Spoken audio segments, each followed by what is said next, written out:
Good morning, everybody. This is Gayla, and I'm going to introduce you to Karen Walters, who's kicking off our documentation series by doing kind of a deep dive into the InteRAI.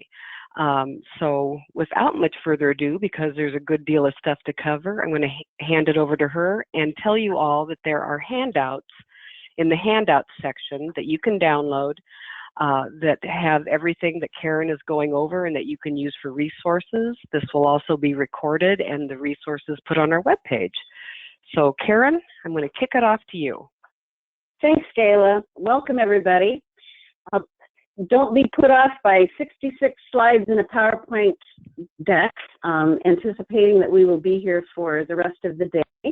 The PowerPoint is really designed to be a resource to you for after the presentation. There also are some other resources that I'll be suggesting that folks get if they want to really rely on the tools that we're going to be talking about.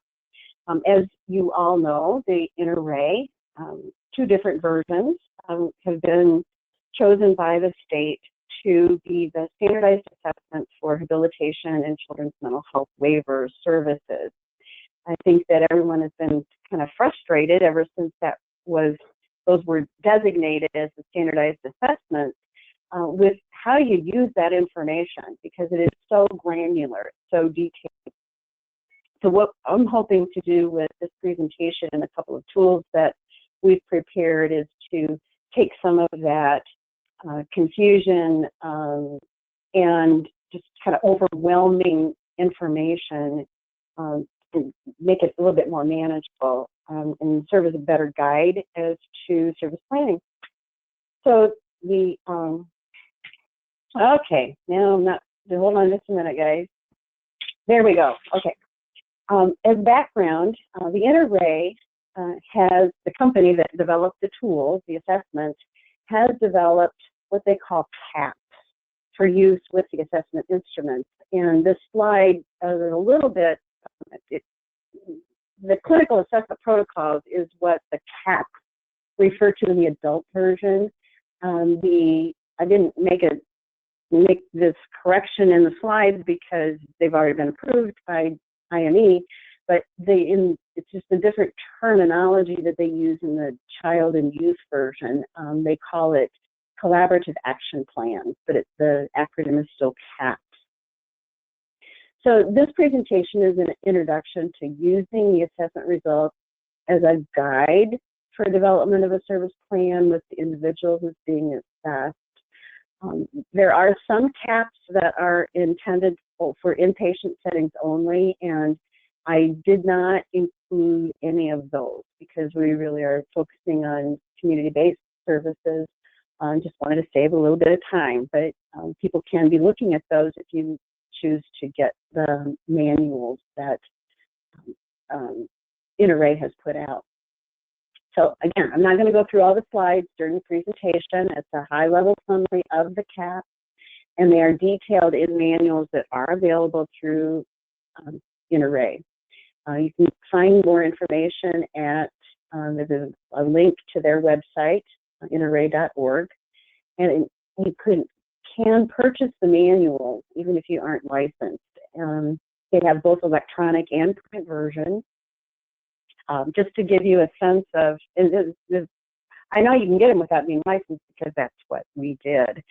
Just to give you a sense of the investments you'd be making on that, the adult version, there's basically two manuals that relate to this, and I'll show you. These are the four manuals that I can purchase.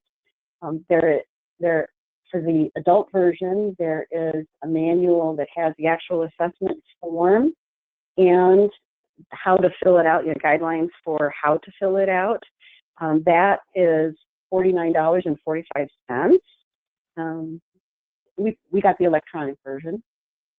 And the CAPS manual is $67.45. So it's not a huge investment. The kids manual that has the assessment form and the instructions on how to, guidance for filling it out is $67.45, and the CAPS manual for the kids version is $85.45. Don't know why there's a difference there. As you can see, if you get the electronic version, you have like virtually unlimited access to that. I certainly don't intend to still be alive in 2119. So let's get back to the, we'll get more in depth in the manuals in a little bit. So the CAPS were developed as part of a multi-year international collaborative research effort. They used best practice guidelines that were available at the time, and also did extensive analyses of the actual results from InteRAI assessment.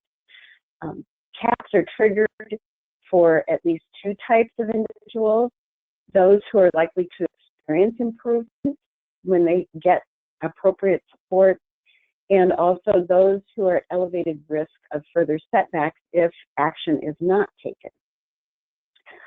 You will see throughout these manuals a strengths-based, person-centered approach to things, very much in line with the philosophy and tenets that we have been working with in Iowa for many, many years.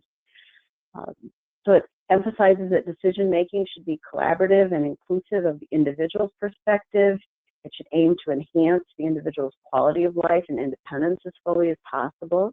Uses the team process to identify priorities for goals of care. All these sound very familiar. And individuals' priorities may be identified through a CAP or through other means.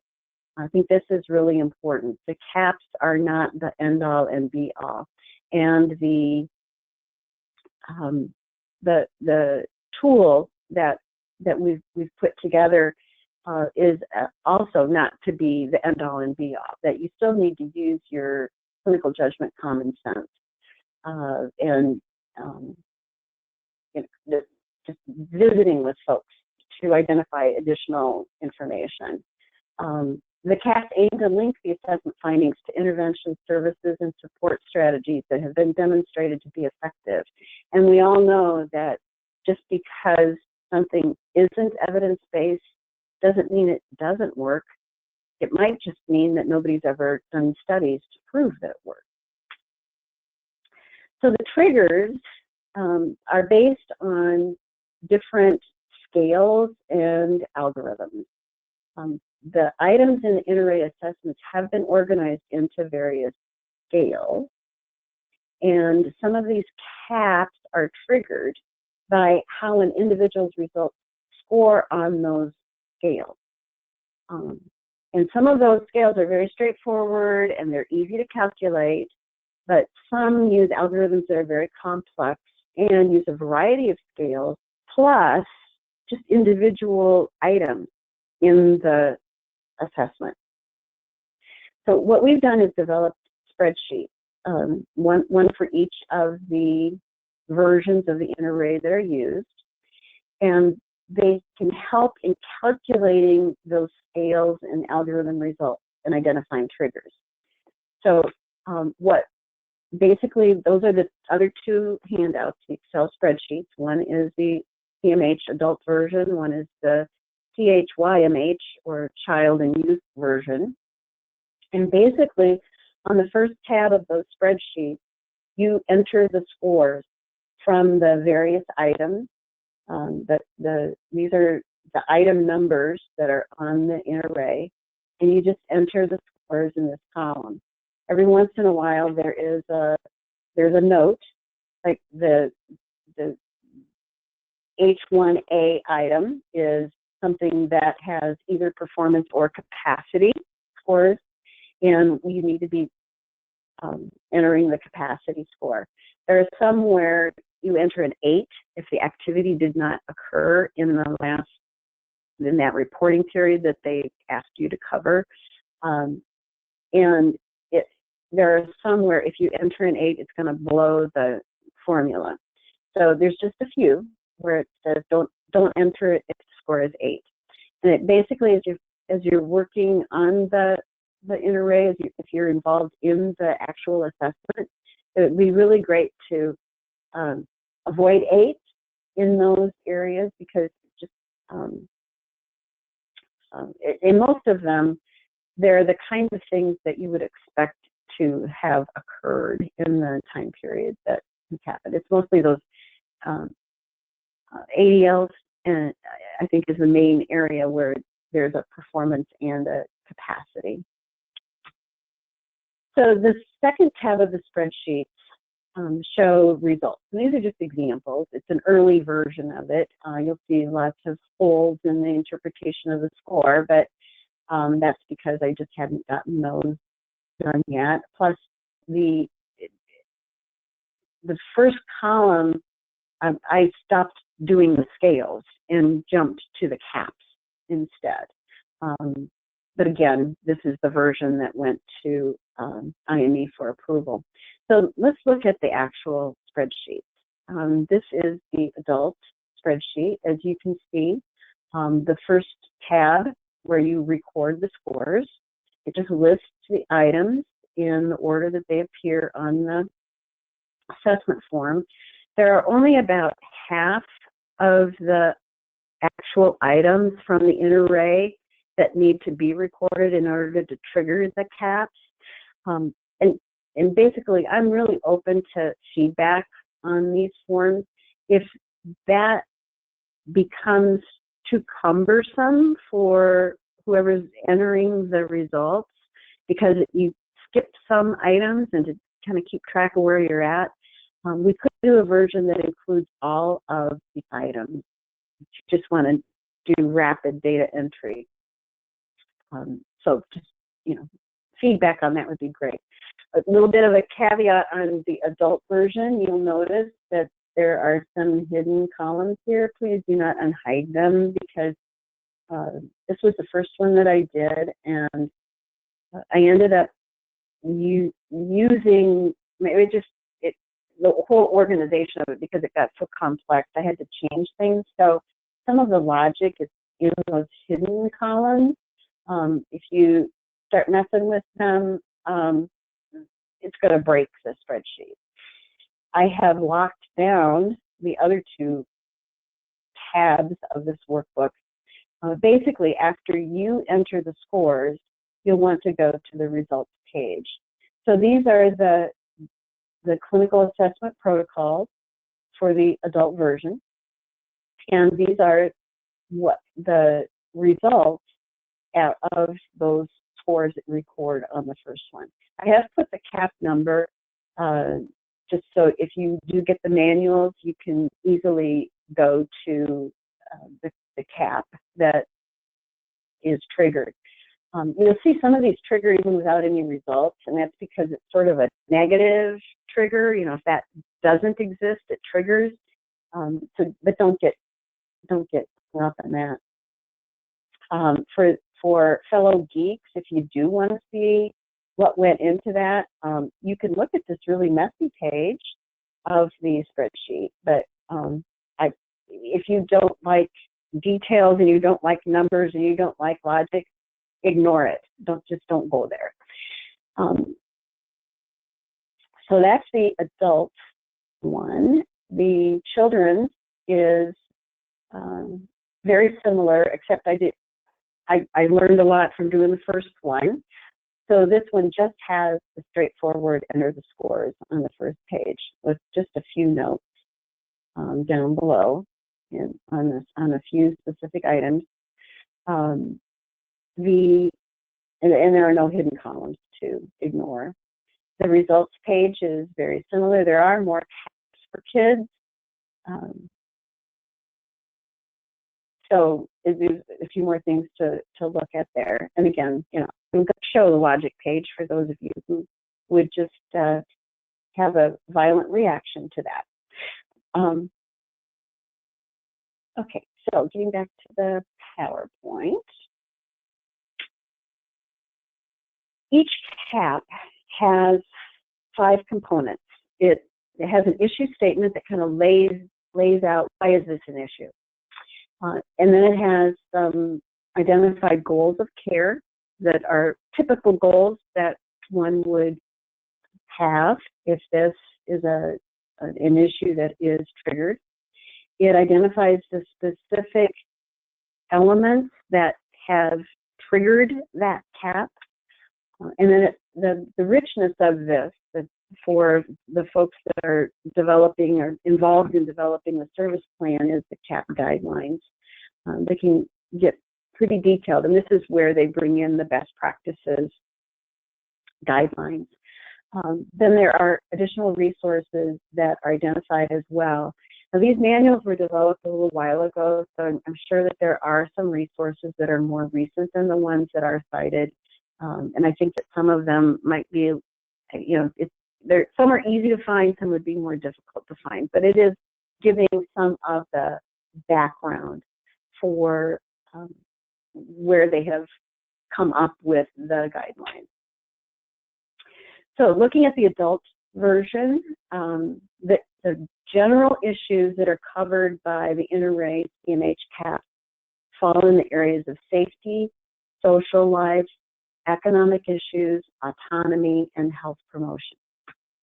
So and why they start with safety caps, and it's probably the least triggered ones, and it's the stereotypical, it's what gets the publicity and the front page headlines, but also are probably the most rare and most stigmatizing of the issues. So why they start with these, I'm not sure, except that if they do exist, they really do need to be addressed. So the first safety cap is harm to others. And again, I'm just going to go through these first slides just to get a sense of how high level the slide is. So the issue is that violent or aggressive behavior may be associated with biological, psychological, social, and environmental key risk factors. The key issue is difficulty regulating or coping with emotions like anger, impulsivity, fear, or distress. And then the goals of care, probably pretty obvious, but it's helpful to just see it in black and white. You ensure safety, you prevent escalation or reoccurrence, identify factors that contribute interventions, implement therapeutic interventions, reduce future risk, prevent institutionalization or criminal justice involvement, promote community integration. So the triggers for this one, sometimes the triggers are, I don't call them buckets. They fall into 3 buckets. Sometimes it's only 2 buckets. In this one, the 1 bucket is high risk, and they use the risk of harm to others scale, the RHO scale. So there's a complicated algorithm in this one. There's a moderate risk where they have a certain score on that RHO scale, or there's an item on the InteRAI that talks about violent indications in the last 7 days. So either of those will trigger that moderate risk, or there is no trigger. So then the guidelines, which is the bulk of the CAP, give suggestions for how to approach it if this area is triggered.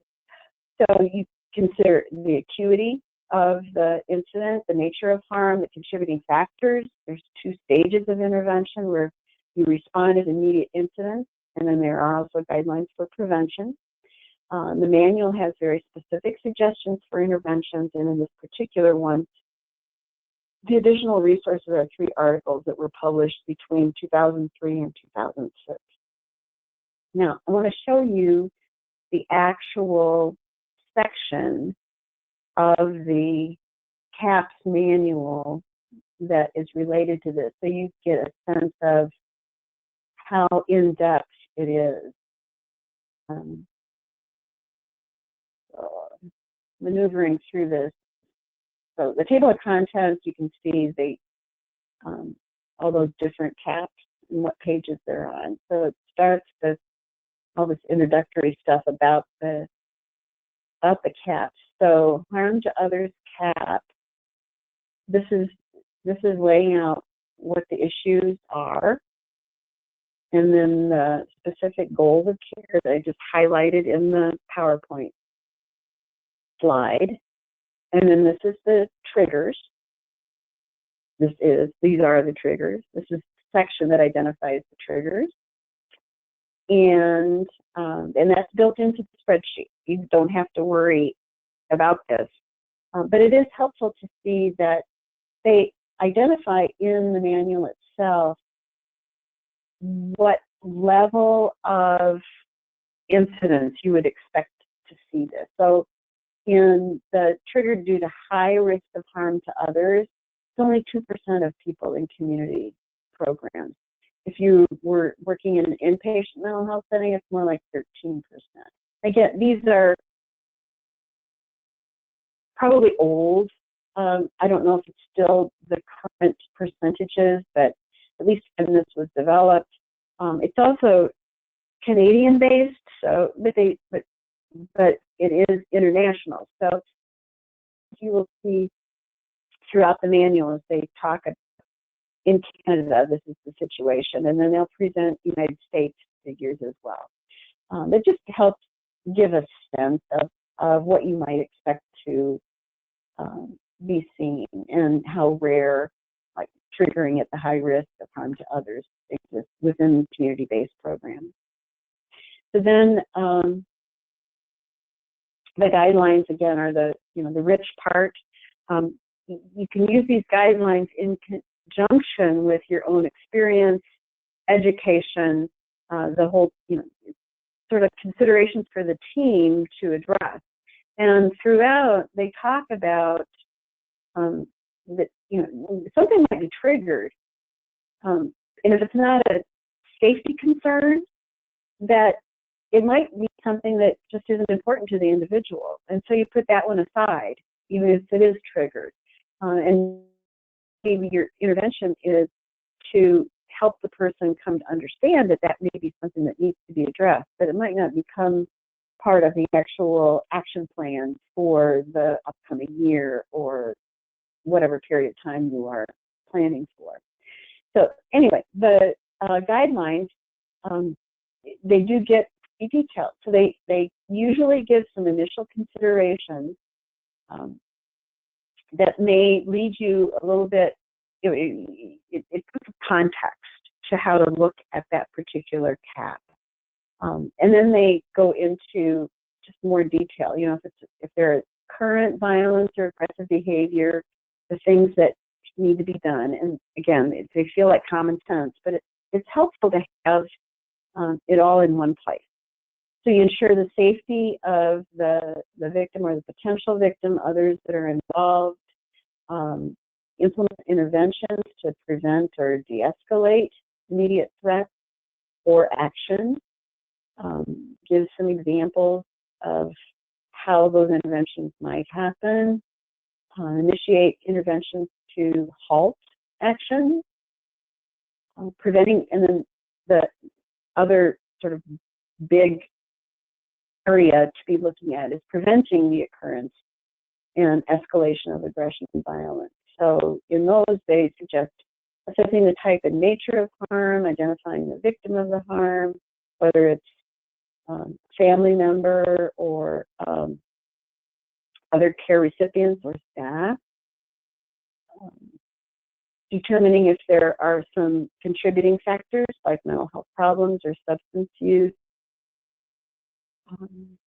and then talks about some specific areas as well. So, how much insight does a person have? Have they experienced trauma? Do they have bipolar disorder? Have they been using substances? Do they have antisocial personality disorder? Older adults, is there dementia, or I guess any age can have cognitive loss for a number of different reasons. Their general medical condition, medication side effects, just all those different things that need to be taken into consideration when there is an issue. and then talking about if the group or community setting. And then again, here are the resources that they used in this. And then each CAP also identifies who was involved in writing that CAP. The manual kind of talks about who those folks are. John Morris is certainly a familiar name. So that's sort of the depth that the manuals get into. Obviously, not everybody that's involved in an individual care is going to be involved in this depth. It's probably like the care coordinator, case manager, maybe a program manager in a provider agency, maybe would be appropriate to be looking at this depth. And in translating things into information, approaches, interventions for the direct care staff, the actual people delivering the various kinds of services, the team as a whole. So again, my mouse is not working. Okay, so again, I'm not going to go through all these. It's more of a resource, just going to highlight what the areas that the CAPs address are. So the social life CAPs address social relationships, informal support, interpersonal conflict, traumatic life events, and criminal activity. And there's information on each of those. Economic issues are personal finances and education and employment. Autonomy CAPs. The first one is control interventions CAP. Again, that's inpatient only, so I don't have a slide on it. I didn't build that into the tool, the scoring tool. Medication management and adherence CAP, and rehospitalization CAP. And then there's a number of health promotion CAPs that deal with smoking, substance use, weight management, exercise, sleep disturbance, pain, and fall. So getting to these are a little bit more straightforward in terms of identifying the triggers. Some still were, pretty comprehensive.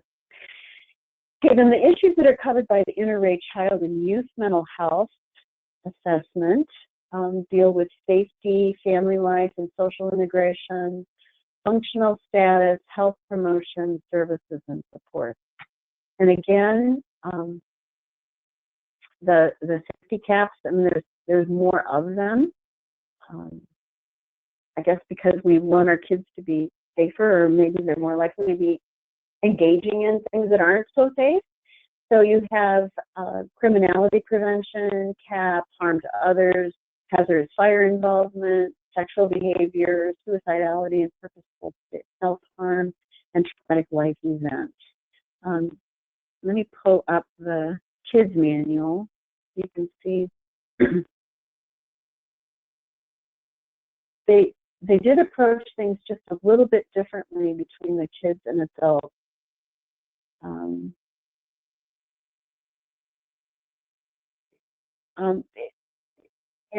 it's hard for me to describe the nature of the difference.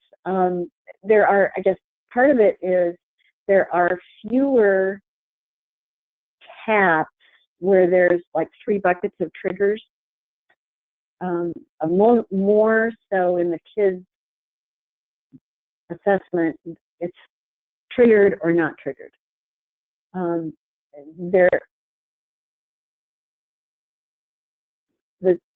The areas that they cover are still the same. They define what the issue is. They identify goals of care. They identify the parameters for triggering that CAP. And then they also get into initial considerations. And you can see in this one, this is one of the differences. In a lot of these, they reference another CAP. So like if the young person is engaging in violent or aggressive behaviors, see harm to others' cap. Well, it's likely that if they are engaging in violent or aggressive behaviors, that cap will be triggered. Excuse me. But I guess it's helpful to, I mean, it's kind of like, maybe it's like a lot of times if this particular criminality prevention is triggered, I think maybe they feel like these others are going to be triggered as well. It may have an impact on how you approach. More so in the kids' version, they really emphasize how to approach an assessment of this particular cap, or when this particular cap is triggered, to get a more full picture of what is going on. So here's a lot of questions to ask to get the context of any involvement in delinquent behaviors. They also do the same, suggestion of intervention. I think this happens in the adult cap, but even more so in the kids version. Probably it takes a village to raise a child concept.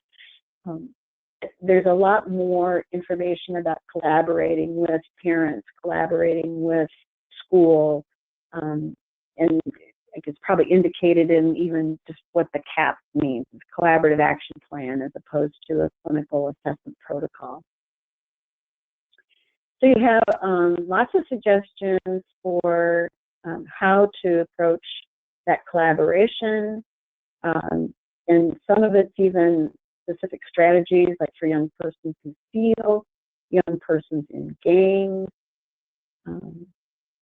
just all those kinds of things. Lots of additional considerations in the kids' world too, that they just kind of prompt you to be considering other things or addressing other things that may be of concern as well. Whoops. I'm using the mouse pad on my laptop. Sorry about that. Okay. So again, just going through the highlights of what is addressed. In the family life and social integration cap, talk about attachment. Now, some of these are age-related as well. Attachment is only for kids under 12. So even if you have the triggers are there, if the child is 12 or older, this cap is not going to trigger. They also have a cap that addresses caregiver distress, interpersonal conflict, parenting. That's the parenting of the kids, like the kids' parents, and how things are going with regard to that. Social and peer relationships. And the functional status caps are communication and life skills. And that the life skills addresses ADL and IADL. So again, there's some age ranges in here that affect that. And then health promotion caps. At first glance, you can go, oh, wow, this is really getting things down into the nitty gritty. I think it's more just to raise awareness that some of these things could be contributing to other things.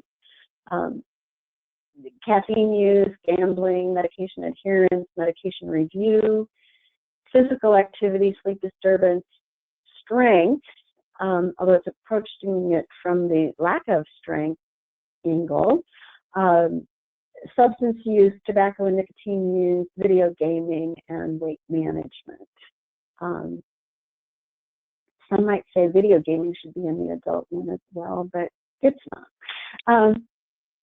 So again, one of the things that was interesting to me was in the, even though I misspelled caffeine in the header here, the manual itself identifies kind of caffeine levels suggested for kids. It's not a bad thing for anybody to be looking at, not just within the kids that have mental health or behavioral health kinds of problems.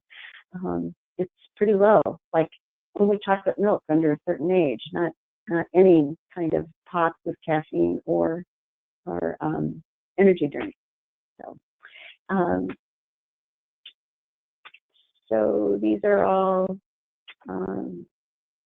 again, just for your reference later on to see in general what might be triggered or what kinds of interventions are going to be suggesting in those CAPs. And the services and supports CAPs, they deal with education, informal support, readmission. I did not address the support systems for discharge in the manual, but I did not address it in the slides or the scoring. And then transitions. Some of these are very, I mean, it's just kind of like, why do you need a trigger for that? Like transitions, there's one question that triggers it, and it's a very direct question. You know, are they transitioning from one setting to another? So one might say, why in the world do you need a scoring sheet to identify that? We would know when that's going to happen. I think that the value of it being in a CAP is that it leads you then to the information that's in the manual about how to go about supporting someone when they are going through a transition. So that's the end of the slide. Let me just give you a couple of caveats about the scoring sheet. Let me get I'll get the adult one up here. While the manual was, it appeared to be pretty clear on how to build the algorithm to trigger a CAP, some of them were not so clear as to what responses to include in the trigger or what questions to include in the algorithm. Now, it was very much the exception rather than the rule. I just want to make it clear that all of this logic on the page that I'm not going to show you was not necessarily totally in alignment with what's in the manual. So, but again, I mean, this is a guide for folks to use. It is not the end all and be all for anything. It should be used just as that, as a tool, along with your experience, education, the individual's desires, the team discussion, all that stuff. So this is also not fully tested. As I said, it got to be much more complicated than I thought. I was hoping to share it with somebody, just kind of test it out on a couple of people to make sure that it made sense.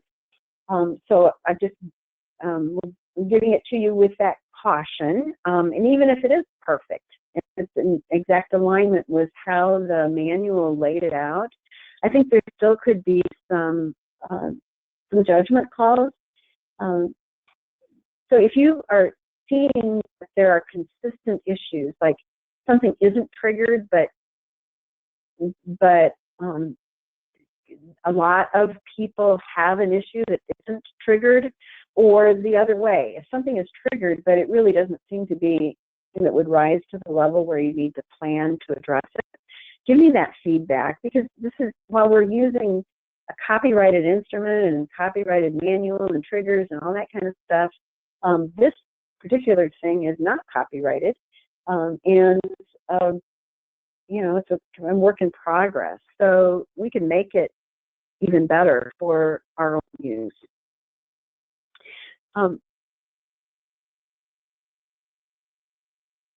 Also, if there's some glaring omissions, like there isn't a cap for, I don't know, name something, let me know, because if the InteRAI has questions that are related to that particular issue, we can put additional algorithms in. We can pull in items and have those work through those if it would be helpful. And then just one other little caution, as if you're going to use this and start filling in scores, be sure to save it as a different name for each individual. It's not a big deal to just, if you find that you've saved somebody's scores in this actual scoring sheet, it's not a big deal to just, spike through and delete the scores. That's the only thing that you're entering. All of the results will go back, reset. But just, to avoid confusion and to preserve a copy of the results for a particular individual, you'll want to save it as something else before you start filling it out. So we have about 20 minutes. If people have questions or comments, you can type them into. You can type any questions. Yep. You can type any questions into the question box, and we can get those to Karen.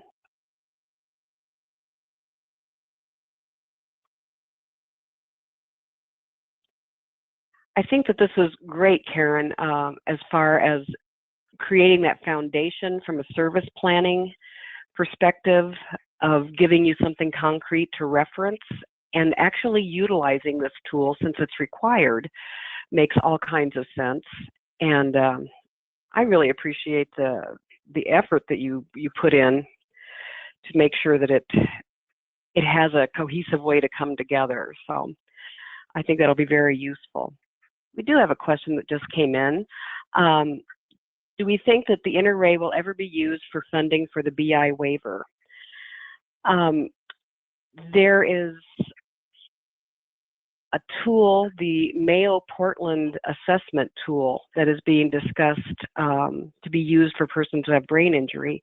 And in fact, during our Across the State Roadshow that starts April 29th, 30th, May 1st, and 2nd, Ben Woodworth is going to be doing an afternoon on familiarizing people with that tool. It's not been officially accepted yet. There's a good deal of discussion about what is the appropriate tool to use for a person who's had a traumatic brain injury, but his information, I think, will really help shed some light on what they're looking at and maybe give us another tool that will be even more effective to use with a person who has a brain injury.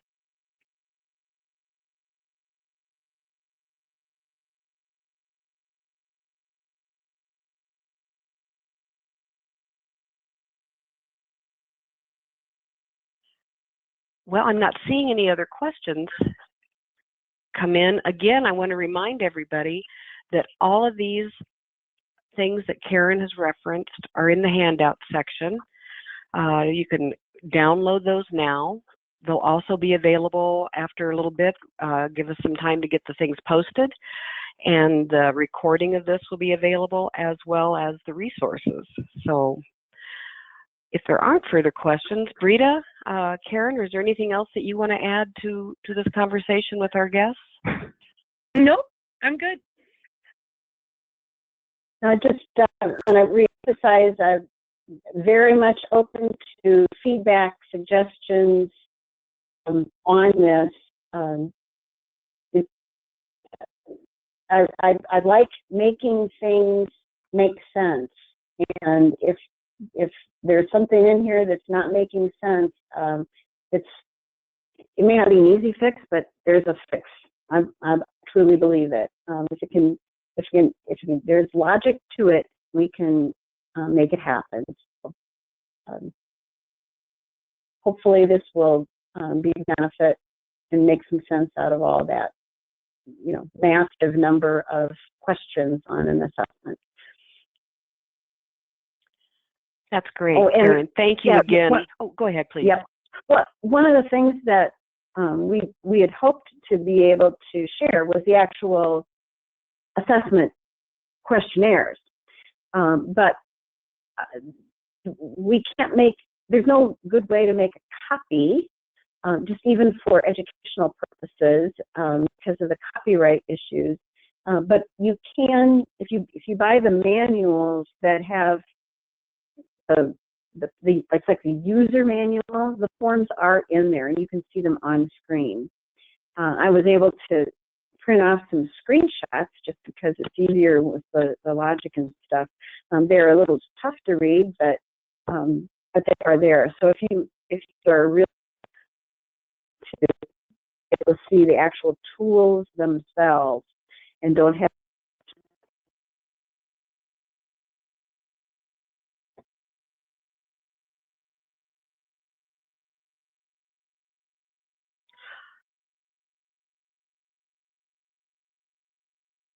Karen, I think we've lost your audio. Oh, I'm sorry. We lost you a little bit there. I'm sorry. Okay. Lori adds that AmeriGroup provided the manuals to all the IHHs for the InteRAI in 2016. So you could certainly get with your IHH folks and take a look at those. That's with good them. to know. So it's good yeah, that they did thank that. you. Mm-hmm.